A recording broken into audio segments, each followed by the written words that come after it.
2NURFM, a broadcast service of the University of Newcastle.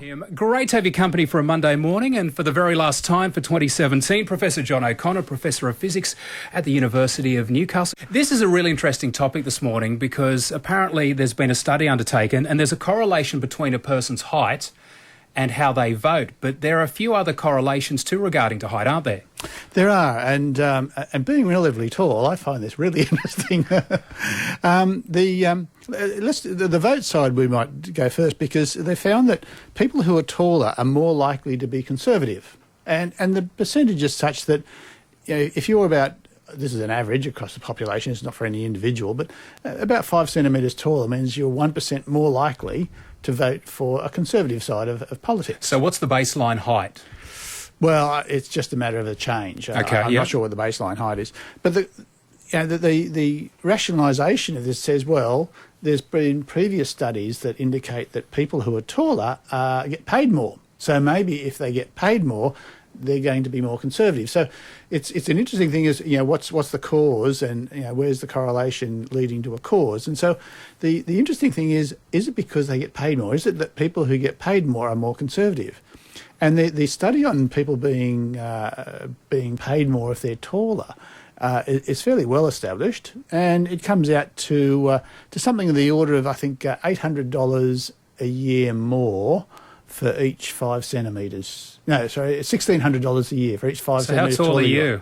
In old units or new units? 6'2" in the old units. Well, I'm 6'2" as well, but I'm sure you earn more money than I do. It's interesting. We talked about averages here. And now, some of the things I would imagine are: is it because being taller, you're more physically imposing? What's the rationale in this? Well, there are 4 theories around this. One is that they have picked up better social skills. So, as teenagers, this is a teenager bracket now. If they're taller, they're more likely to be athletic and to be outgoing. And therefore they develop better social skills, and therefore they use that when they get into business, and they can, you know, negotiate better deals, and they can be more successful that way. So that's one possibility. There's another one which says that they're just plain smarter. Well, as a taller individual, who are we to fly in the face of public? Now, why would taller people be smarter? Well, the thing is, there is a correlation between different attributes in a body.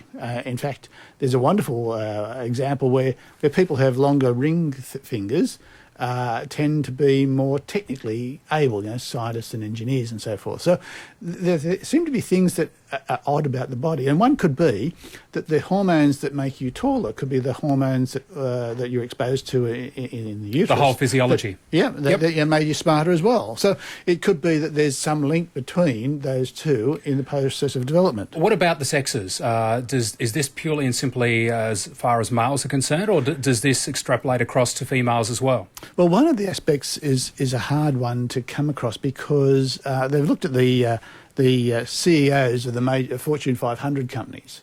Now, that's not a really good test on females because there aren't many females there. Yes. But most of them are tall.